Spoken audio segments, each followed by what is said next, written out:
For city workers, after a long, hard day at the office, household chores and the needs of a family can be a job too far, leaving them with almost no free time. Booking holidays, looking after children, or fixing the boiler are seen as jobs that eat into free time, leaving workers tired and stressed. Now UBS, one of the world's biggest banks, has recognised the problem and turned to Europe's fastest growing lifestyle management company for help. For a small monthly deduction from their salary, UBS employees can use Enviago for a host of different chores which take the strain off daily life. The service also includes health advice with qualified nurses on call to check you over and offer advice. Enviago will do just about anything for clients, getting a plumber around to fix your boiler, getting an electrician to put up some pilot lights, arranging a dog walker, holidays, your wedding. They can arrange a babysitter, give you advice on elderly care should you need it, or if you're going away on a holiday, you can phone the health line to get tips on the vaccinations needed to, let's say, your trip to Jamaica. It's a service UBS believe will please staff. They believe it's a pretty attractive bank to work for anyway, and having this flexible benefits package actually adds to that and helps to attract and retain their employees. But how do you know that the window cleaner in your house while you're at work isn't just sitting around drinking and eating his way through your kitchen? Enviago have 1,300 service advisors working across the UK. They all go through a 30-point vetting procedure and operate a strict 3 strikes and you're out policy.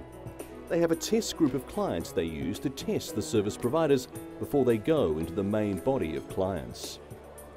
With such quality and a variety of services, Enviago has proved a hit with the UBS staff. Over 50 employees have signed up for the service on the first day it was offered, and the number has climbed every day since then. But unfortunately for men using the service, not all service providers used by UBS look like the women here.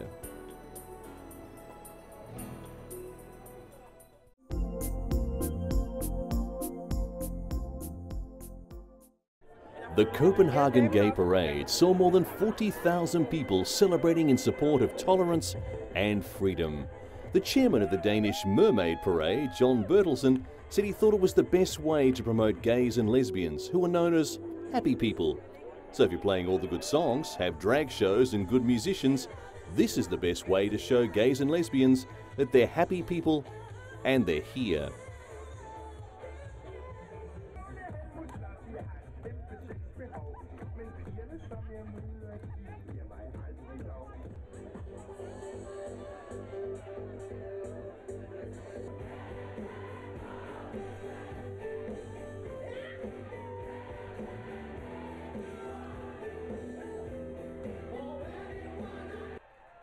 The crowd went wild as the main performing artist at this year's Mermaid Parade, disco queen and diva Gloria Gaynor, arrived. Gloria's appearance was her first in Europe after finishing her new CD. Gloria Gaynor, who became a cult name for the gay scene in the 70s, said she was looking forward to the concert. She said she'd heard since she'd arrived about 2 hours before that a lot of people were very anxious to see her and very pleased that she'd finally arrived. Gloria was hoping to keep the festive atmosphere going, singing her hits Never Can Say Goodbye, I Am What I Am, I Will Survive, and some of the songs from her new album.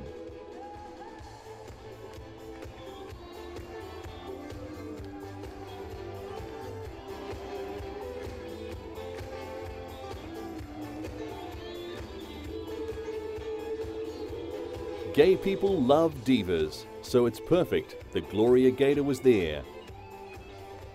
The Mermaid Parade has taken place in Copenhagen since 1995.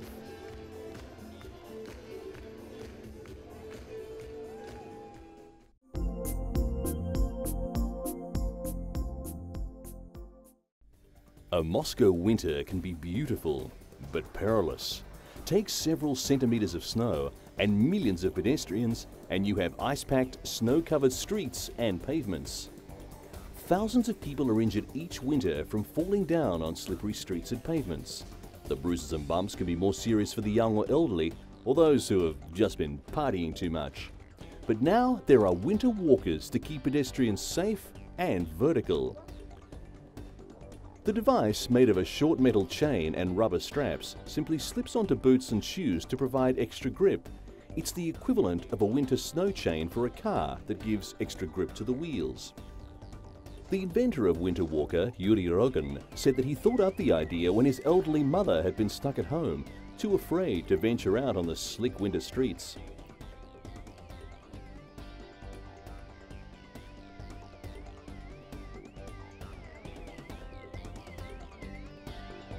This device has been fully developed to help a person move across a snow-covered area. With these on, a person feels more confident, and when someone feels confident, then they can move freely, and movement is life. The inventor swears by them and wears them home from work.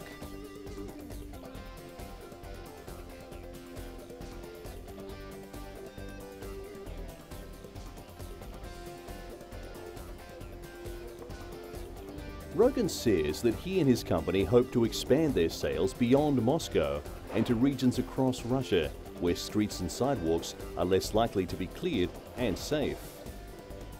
It's a simple device that he perfected along with engineers from a former Soviet military factory. He says it will give people a better life.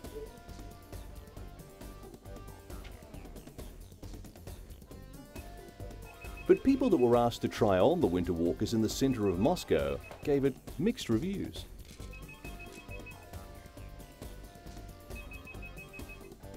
One Irish expat said that the Winter Walkers gave her confidence to get home. She found it much easier to walk with the ice walkers. Makes you feel like you are less likely to get home with a broken limb, she said.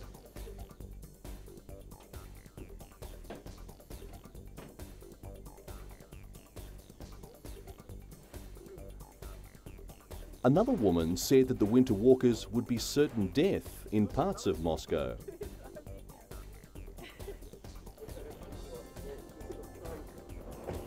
She said people who are walking out on the streets usually use public transport, and that if she were to walk into a subway with these metal things on, she'd fall and kill herself.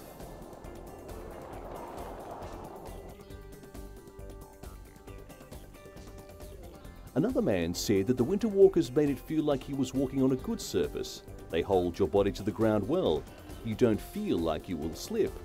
It's as if you're walking on dry asphalt.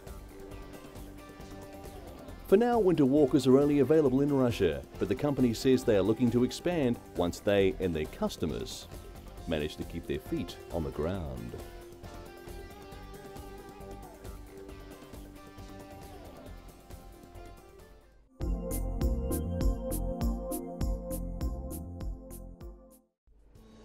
Japan Tobacco Incorporated rolled out a trailer remodeled for use as a free smoking space with hopes that the vehicle will become a smoker's haven. The 8.3-meter long silver trailer doesn't come with any seats, but has counters equipped with ashtrays and room enough for around 20 smokers to puff away to their heart's content. Dubbed the Smoker, the trailer is parked in a space in front of a big office building in Tokyo's central Chiyoda ward. Smoking on the streets has been banned, and a system of fines up to 20,000 yen or $169.5 US for multiple offences has begun. The regulations, rare in Japan, where just under a third of all adults and nearly half of men smoke, were introduced by the ward office to help keep the area litter-free and cut down on the number of incidents where people are burnt by passing smokers. Non-smokers have also welcomed the initiative. One said he doesn't like cigarette smoke, so he thinks it's a good idea to have one of these around.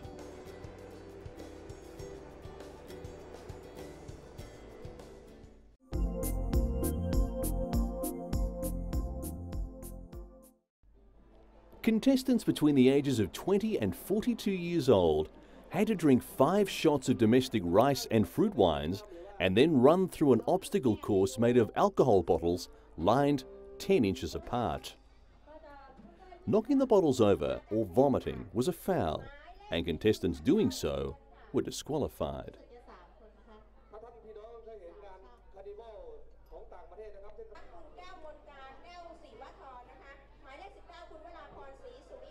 The task was made even more difficult as the women were decked out in traditional Thai sarongs and gold ankle bracelets, the style of Mary, the literary character on whom the competition was based.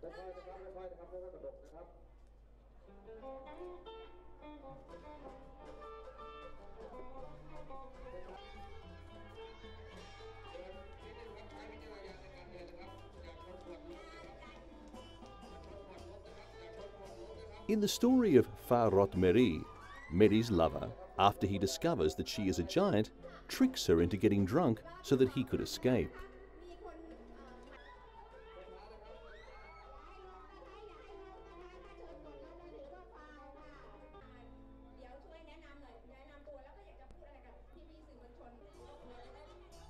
Prior to the competition, women's organisations and the Senate Committee on Women's Affairs in Thailand came out to condemn this event as being un-Thai and demeaning to women.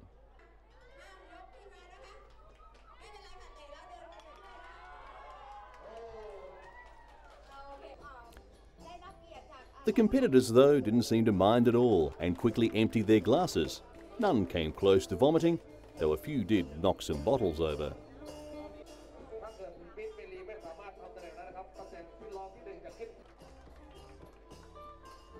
After 3 rounds, 36-year-old wine seller Arutanai Siraran was crowned Miss Meri with a time of 8.2 seconds.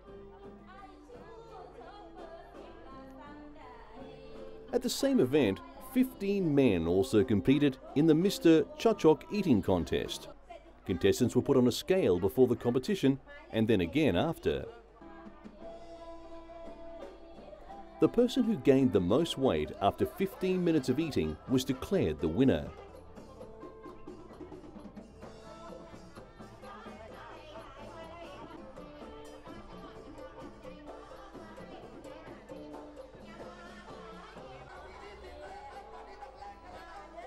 University student Thanavut Kangporn, 24, won the competition.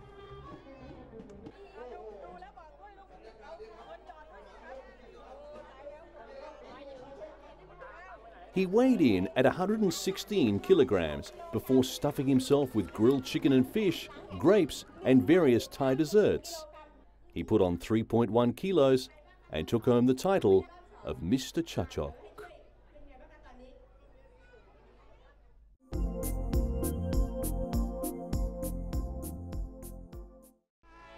The tradition of theatre for deaf audiences usually places an interpreter on the side of the stage, forcing the audience's eye away from the physical drama. But the Broadway musical Big River does exactly the opposite, where both deaf and hearing actors create an eye-opening theatrical experience by coordinating their performances together.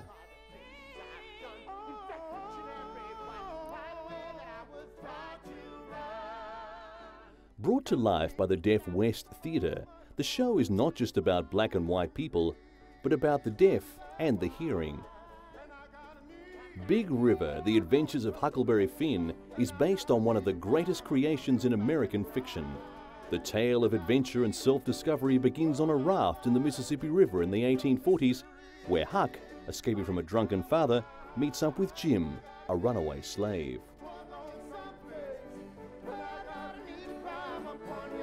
The lead deaf actor, Tyrone Giordano, uses expressions and signs which coordinate perfectly with other actors' words and songs. What I hope we're accomplishing is a marriage of the hearing world and the deaf culture.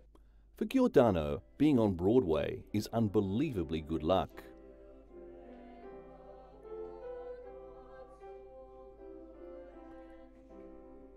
Michael McElroy, who plays Jim the runaway slave, is a hearing actor who has several key performances with Giordano.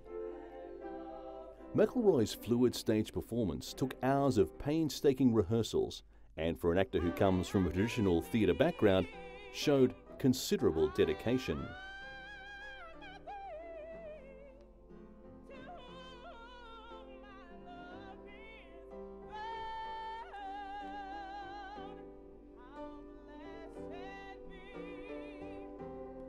McElroy said just learning to say the lines and the signs at the same time was the hardest part for all the cast. The show is cleverly directed and choreographed by Jeff Calhoun and was first seen at Los Angeles Deaf West Theatre Company, a troupe founded in 1991, which steadily gained acclaim for its productions featuring the on-stage use of both American Sign Language and spoken dialogue.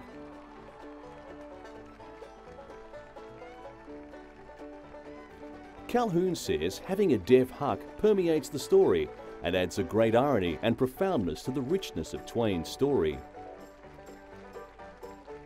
With flawless choreography of the double pairing of actors for each character and soaring musical performances, Big River cleverly celebrates both silence and song on New York's Great White Way.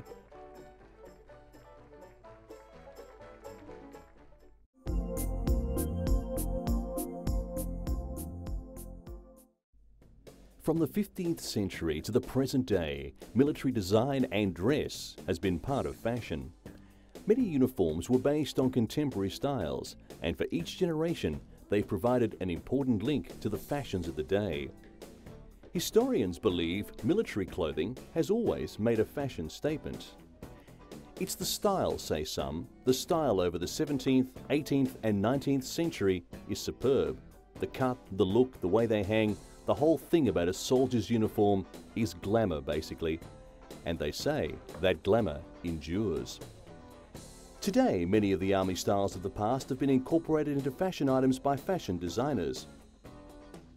Camouflage colours have been used in comfortable footwear and bomber jackets from World War II, and they've been revamped for must-have fashion accessories in today's markets.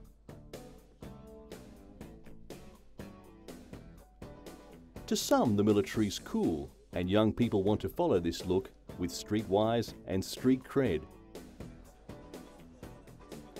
On the streets of London, you can find everything from the trench coat to camouflage colours. Combat trousers have become part of everyday wear as military and street fashion continue their enduring relationship.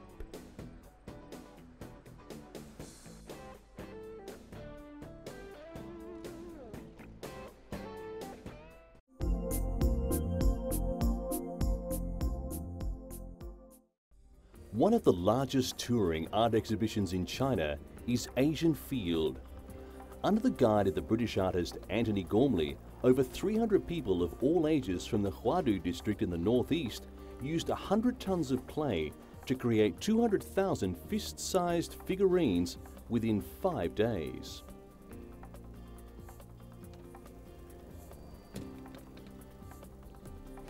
In sculpting the figurines, Antony Gormley laid out a few simple requirements. They must be hand-sized, with eyes looking upwards and standing upright.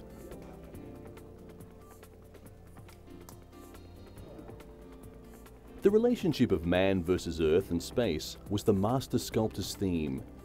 But many amateur sculptors signed up to create just for fun.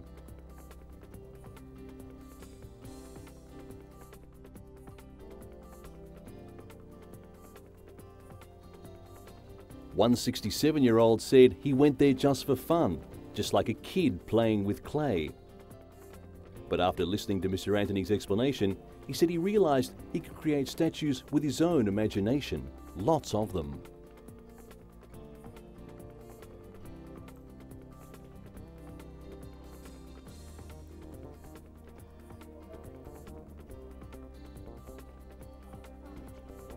Everyone who participated in the project earned $2 a day.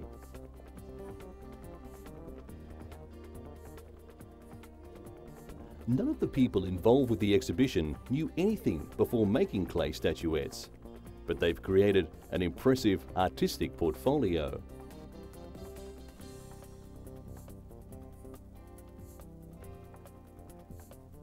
A university teacher said each work represents strong individual character. There are none the same, so it's not repetitive. Each statue is a piece of art. Many never expected in their wildest dreams that they could be part of such a large art project.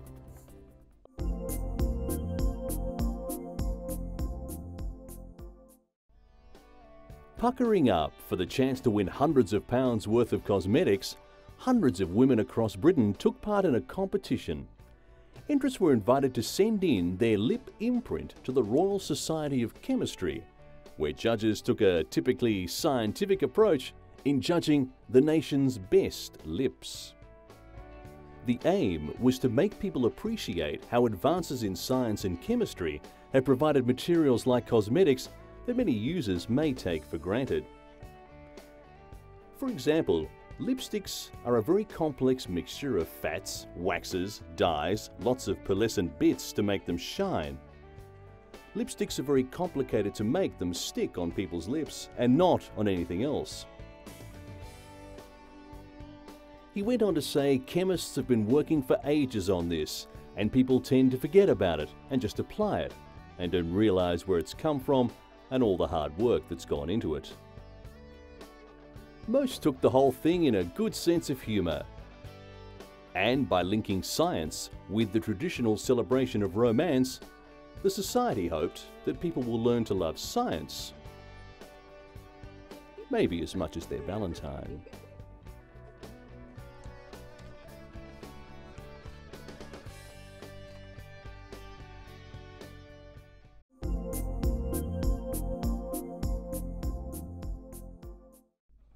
There's an awful lot of carrots in this stir-fry, more than 1,000 kilograms of vegetables and a few litres of Chinese cooking oil to help make this 6-hour cookathon a success. Leicester Square was the scene for Oriental chef and Chinese cooking expert Nancy Lam to promote a walkathon, the Great Walk of China, in which volunteers would walk the length of the Great Wall of China to raise monies for NCH, one of the largest children's charities in Britain. All the food and help were offered freely for this stunt to get the charity campaign underway.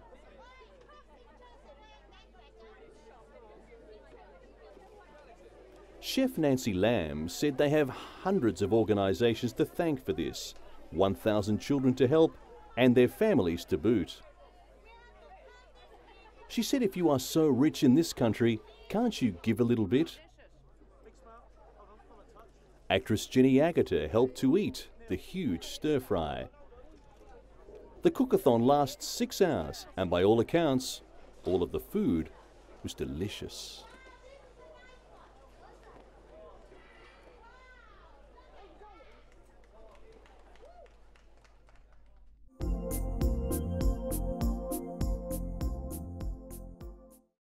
What a Scotsman wears under his kilt has always been a topic of hot debate.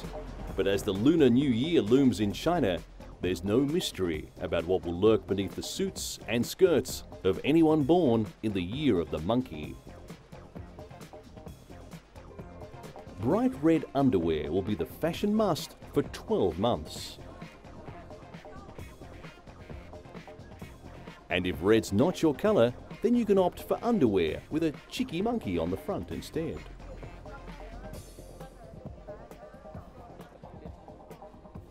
People born under the sign of the monkey are being warned to hang up their boring white briefs and jazzy boxer shorts and opt for ruby red if they want to ward off misfortune. According to Chinese tradition, red symbolises good luck. It can ward off bad luck or unpleasant things. So people who are born under this sign should wear red. And soothsayers have warned that, like the temperamental animal from which the Lunar New Year borrows its sign, this year will keep everyone on their toes with revolution and change.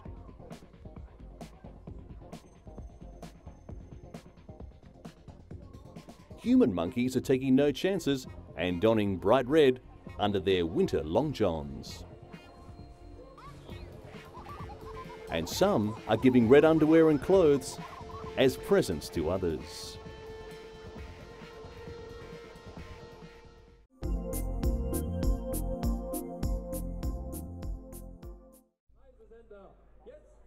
About 250 enthusiastic bathers braved icy water to have some fun in the Baltic Sea at the annual Valentine's Day ice bathing event sponsored by a nearby hotel on the beach.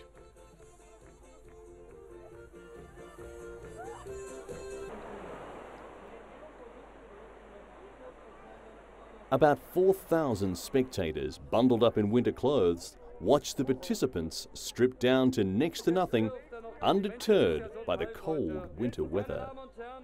Hören Sie jetzt ein paar geschichtsträchtige Worte. So laut wie du kannst. Und vor allen diesen Leuten möchte ich dich fragen, willst du meine Frau werden? Natürlich! Meine Damen und Herren, das war die Frage aller Fragen und Daniela hat Ja gesagt. One participant, Gudrun Feldman, said after she came out that it was absolutely great. The water was nice and smooth. Not warm, but very comfortable.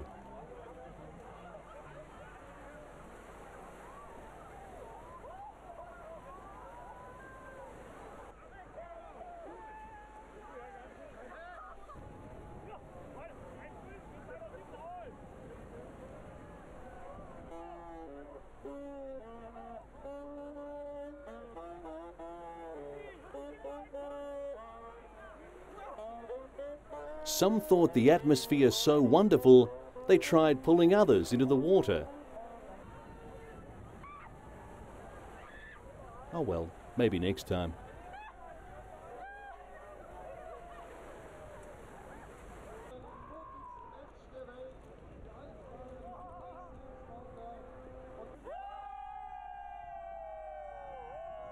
One couple were about to take a plunge of a different sort. A diver, dressed in a wetsuit and carrying a flower arrangement, waded out of the surf to ask his unsuspecting girlfriend to marry him.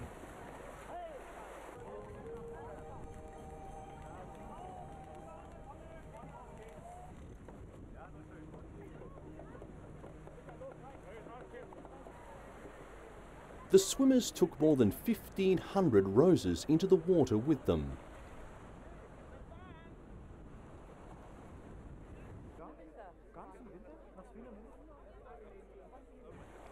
They swam under a banner which showcased this year's motto, Hot Love, Ice Cold Ocean.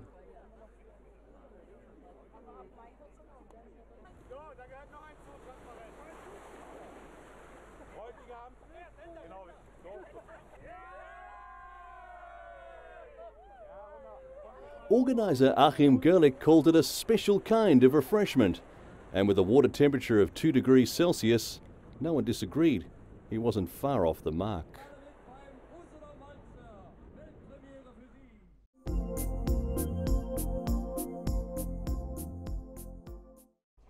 It's not quite the goose that laid the golden egg, but an Indian diamond merchant's prize cow is dropping bejeweled dung. Mohabbat Singh Gohil from western Gujarat state, famous both for its dairy and diamond cutting industries, accidentally dropped a bag containing more than 1,700 small diamonds and worth almost $900 in a pile of hay while talking to a friend when a hungry cow gobbled it up.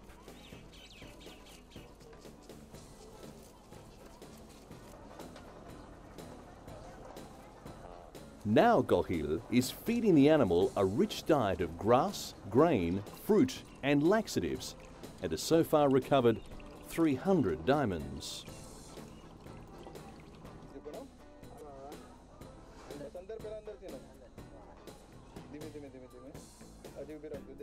Gohil collects the cow's dung every day to retrieve his lost diamonds. He's sure that slowly he will be able to recover all his diamonds. He's feeding a good diet to his cow. He's consulted a doctor, but he knows it could take some time.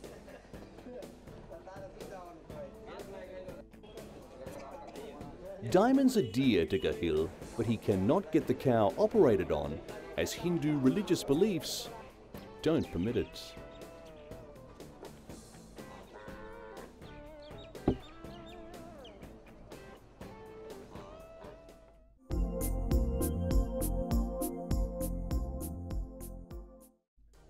For most people, cars are just a means of transport.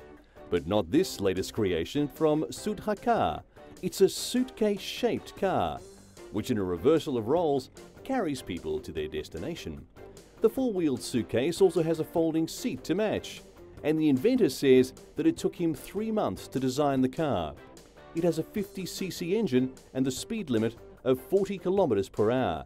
It weighs 300 kilograms. And that's not all.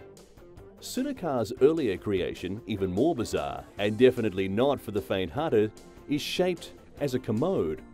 While the suitcase car gives its driver a professional look, Sudakar's novel water closet-shaped car, which he has aptly christened Potty, gives others on the road a reason to giggle.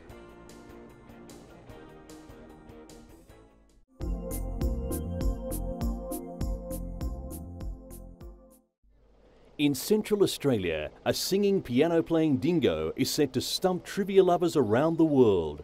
The 4-year-old dog, believed to be Australia's only singing, piano-playing dingo, won a nationwide competition to become the subject of a Trivial Pursuit question. Dinky Di has strutted his stuff across the piano for hundreds of tourists at the Stewart's Well Roadhouse, about 90 kilometres south of Alice Springs. Roadhouse owner Jim Cotterill said the dingo was oblivious to the hullabaloo his musical talents created. Dinky Di decided to provide the vocals to Mr. Cotterill's daughter's piano practice one night. He was rescued during a dingo baiting program on a neighbouring property as an 8-week-old cub.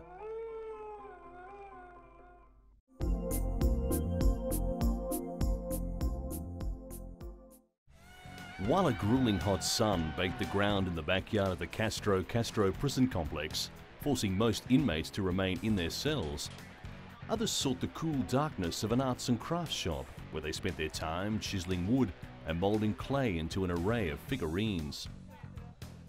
The dozens of inmates who paint and sculpt at the prison pavilion said they have left for good the ranks of a rebel movement that was one of Latin America's most brutal, starting its war in 1980 by hanging dead dogs from lampposts. One such prisoner is Jose Cueto, who is serving a sentence for terrorism and who spends part of his time creating clay figures which depict prison life. Cueto recently created a piece depicting a man holding an infant child in his arms and touching the head of an older child. Cueto said he was moved by the fact that many parents have to say goodbye to their children after a visit to the prison, and they don't know how to react. Critics of the Castro rehabilitation method have called it a lost cause, like previous revolutionary dreams. Some rebel prisoners say they are innocent, while others say they repented long ago.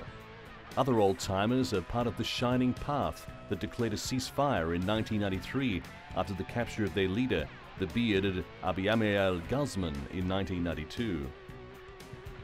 Castro is wedged between grey sand dunes and dusty shanty towns on Lima's outskirts, and holds more rebel inmates, including some top leaders, than any other prison in Peru. Mixed in with a few hundred other criminals, some of Peru's most dangerous, from armed robbers to drug dealers. Indeed, fearful reputations is one thing the prisoners have in common, along with concrete beds and sentences of 20 to 30 years without parole. Guards have praised rebels for their order and cleanliness. An MRTA rebel prisoner helped start a library that now has more than 3,000 books. And one Shining Path pavilion asks for 120 books at a time. Inmates also have a rabbit farm in the prison.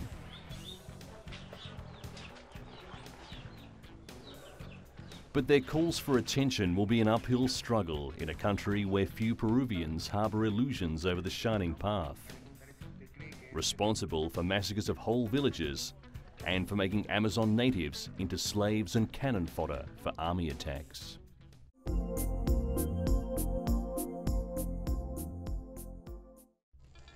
The little town of Karatina in Kenya is known for the determined and businesslike attitudes of its inhabitants, the Gikuyu. And perhaps no one reflects that determination more than Mary Wanya. Despite being left severely disabled by polio, Mary has set up a kindergarten for local children. A team of 4 teachers instruct the 36 boys and girls aged 2 to 8 in the one-room school.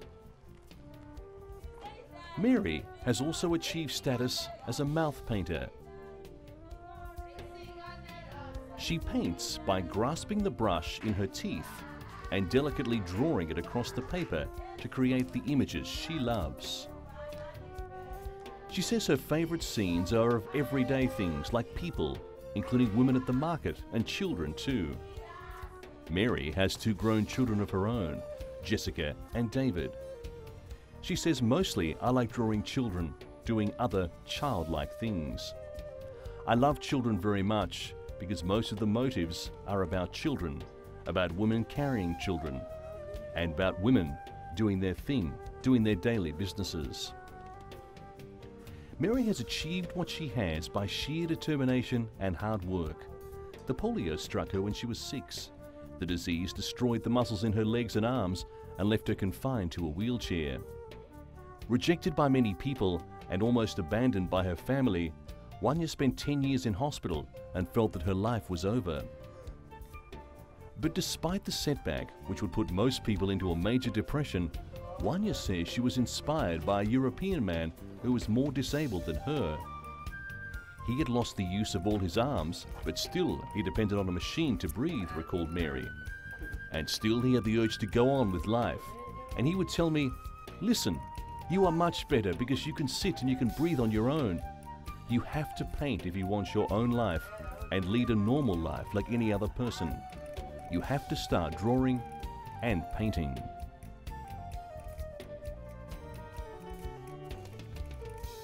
Mary's work has earned her membership of the Association for Mouth and Foot Artists. The organisation publishes some of her prints in their books and supports her with a scholarship.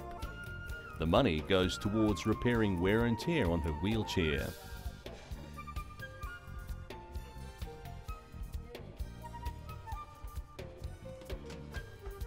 Mary's tale has inspired many others, including children at a special needs school. One woman, Esther Waraguru, said she saw Mary in a supermarket and approached her because her son John was disabled and she wanted to know if Mary could teach him to paint.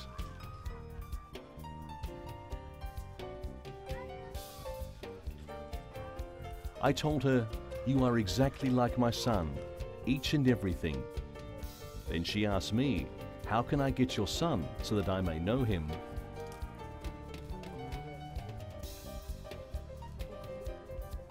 Now John has become Mary's pupil and spends every opportunity at her studio learning to manipulate a brush with his foot. In Mary, he sees a mirror image of himself, and together they could move towards making his and her dreams come true. Says Mary, "If God would grant me more years, I dream of doing so many things. I even dream of starting a home for the disabled. It would be good to assist the less fortunate.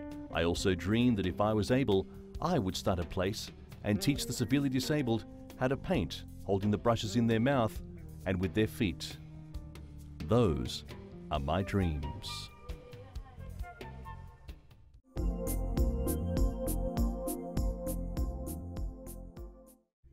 Forget about elderly, grey-haired cleaning ladies. The time is right for a change. So why not hire a good-looking, muscle-bound stripper to do your cleaning? This is at least what some Austrian women are dreaming of. Austria is not only the first European country that has a male minister for women's affairs, it is also a place where there is a demand for nude male cleaners.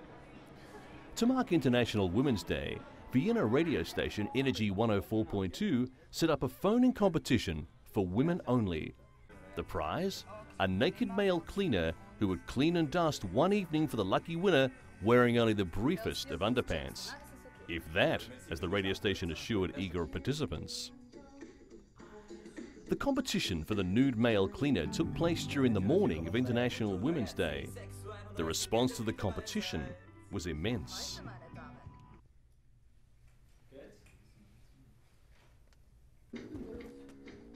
A young woman from Vienna was announced lucky winner. Sabine Gruen impressed the jury with her fantasies about what the nude male cleaner should do in her apartment. In the evening, Sabine and some female friends gathered at her apartment. A record of Freddie Mercury singing about body language was playing. Richie was still fully dressed with tight black pants and an even tighter blue t-shirt showing his impressive muscles.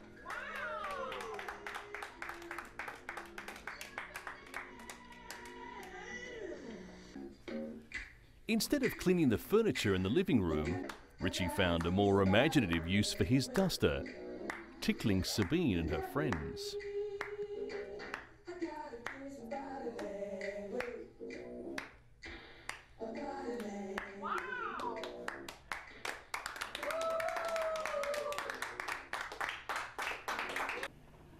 Sabine admits that she was very impressed with Richie's stripping skills. But when it comes to the cleaning, she was not really satisfied.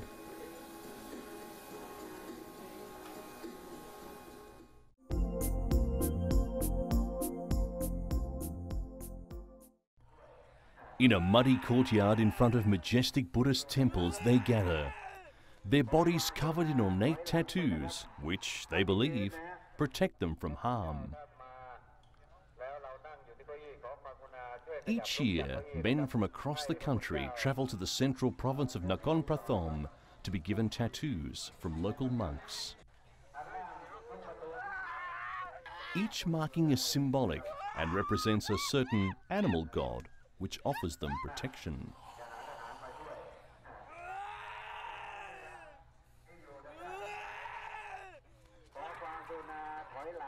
During the 3-hour ordeal, the men say they become possessed by their tattoo spirit, which causes them to turn into some kind of animal. In a trance-like state, many of them charge through the crowd towards the head monk. Local temple workers are on hand to help control the men, but at times spectators become caught up in the chaos.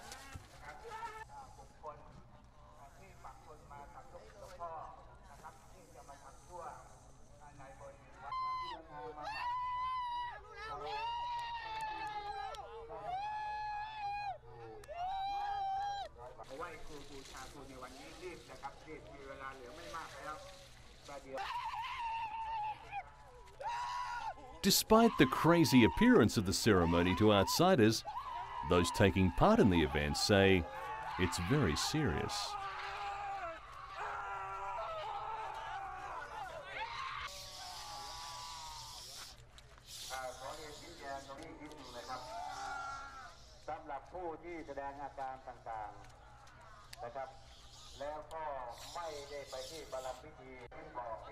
One follower claims he survived a serious car accident because his tattoo spirit protected him.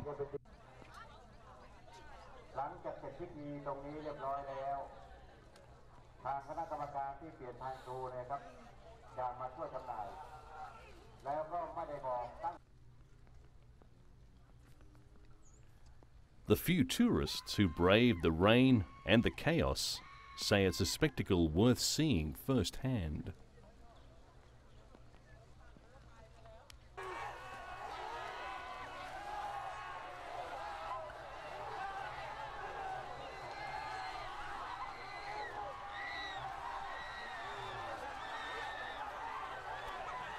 One spectator described participants as looking completely drugged.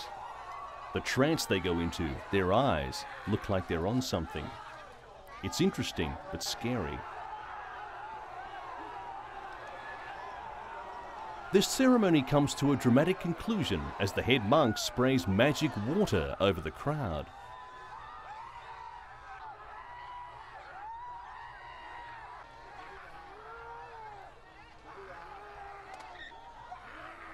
This gesture causes hundreds of people to charge toward the stage where he's standing.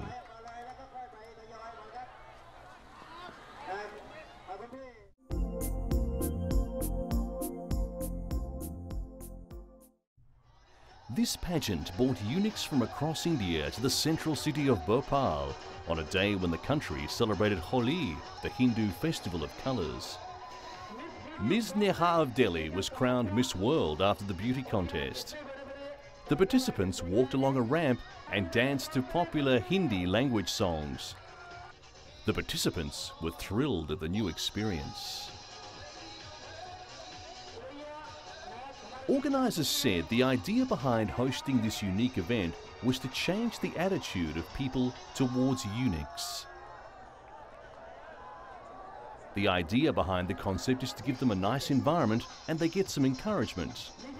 People should not run them down, and instead give them their due respect, said one of the organisers.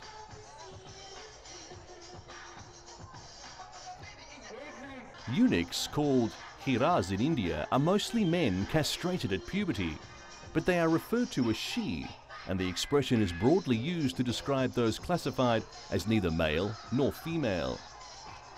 There are no official estimates of India's hira population, but they are said to number around 500,000. They live mainly by collecting cash gifts from people on auspicious occasions, often by dancing to songs from Hindi movies.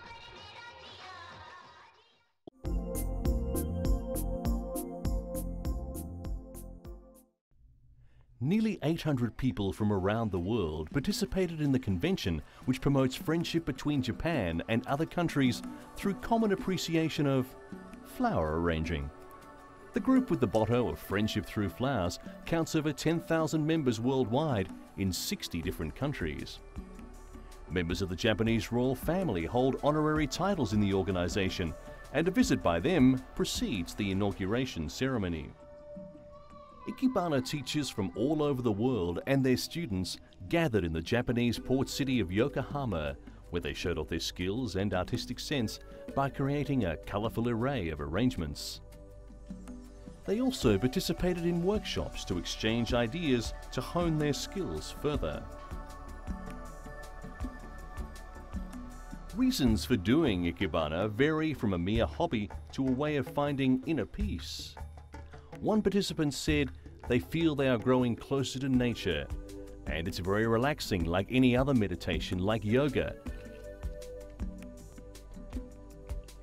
Some of the works were classical arrangements using seasonal spring flowers arranged in a distinctly Japanese way.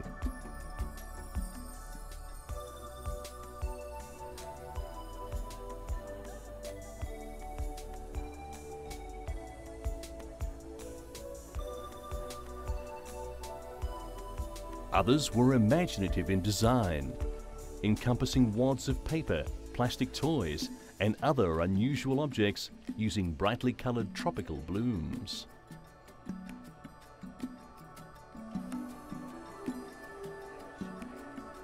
Some interpretations of the art don't even include flowers. They use items such as rice and even dolls.